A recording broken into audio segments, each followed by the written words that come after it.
دیوبندی اپنے آپ کو علی اعلان وہابی کہتے ہیں اور خود کو وہابی کہہ کر وہ اپنے آپ کو نہ صرف گستاخ رسول ثابت کرتے ہیں بلکہ کافر، بے ایمان، دجال، مردود، ملعون، ملحد، جہنمی اور شیطان سے بدتر ثابت کرتے ہیں۔ مجھے معلوم ہے میری اس بات پر آپ کو یقین نہیں ہو رہا ہوگا، لیکن حقیقت تو حقیقت ہے، اسے جھٹلایا نہیں جا سکتا۔ اب میں آپ کی عدالت میں ثبوت پیش کرتا ہوں، ایک ایک کو بغور ملاحظہ فرمائیں۔ یہ دیکھیں، کتاب کا نام ہے سوانح محمد یوسف کاندھلوی۔ اس کتاب کے صفحہ نمبر 202 پر دیوبندیوں کے اکابر میں سے ایک مولوی صاحب کہتے ہیں، ہم خود اپنے بارے میں بھی صفائی سے عرض کرتے ہیں کہ ہم بڑے سخت وہابی ہیں۔ جبکہ اسی کتاب کے صفحہ نمبر 204 پر دوسرے دیوبندی مولوی صاحب ان کے جواب میں کہتے ہیں، مولوی صاحب میں خود تم سے بڑا وہابی ہوں۔ اور جب کوئی وہابی کہتا ہے تو اس کا مطلب کیا ہوتا ہے؟ لیجئے دیوبندیوں کے حضرت اقدس مفتی محمود حسن صاحب کی زبانی سن لیجئے۔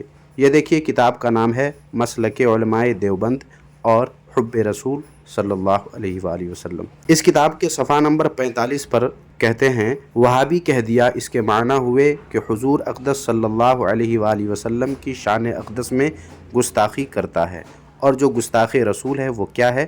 یہ دیکھیے، کتاب سفید و سیاہ پر ایک نظر۔ اس کے صفحہ نمبر 106 پر جناب ابو ایوب دیوبندی صاحب لکھتے ہیں کہ گستاخ رسول صلی اللہ علیہ وآلہ وسلم بلا شک و شبہ کافر ہے۔ یہی نہیں بلکہ یہ دیکھیے کتاب تحفہ بریلویت۔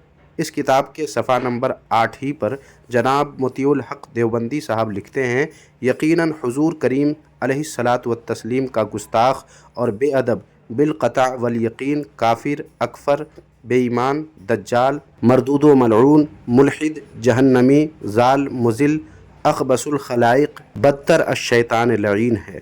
معلوم ہوا کہ دیوبندی خود کو وہابی کہہ کر اپنے یہ سب کچھ ہونے کا اعلان کر دیتے ہیں۔